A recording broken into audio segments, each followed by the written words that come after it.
কোনো সংখ্যা 60% থেকে 60 বিয়োগ করলে বিয়োগফল 60 হলে সংখ্যাটি কত? যেহেতু আমরা সংখ্যাটি জানি না, তাহলে আমরা সংখ্যাটিকে x ধরলাম।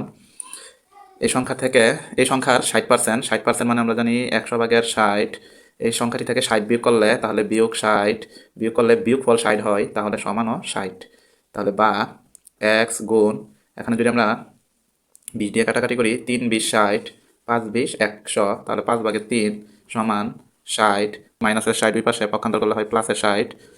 এক্স ভগ্নাংশ আমরা জানি পক্ষান্তর করলে উল্টিয়ে যায়, তাহলে 3/5, 3 দিয়ে 120কে ভাগ করলে হয় 40, 45 200।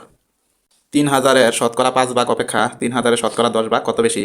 তাহলে এখানে দেওয়া আছে 3000-এর শতকরা 5 ভাগ, তাহলে 3000 গুণ 5 ভাগ মানে 100/5। 100 দিয়ে 3000কে কাটি, তাহলে হয় 30, 5 30 150।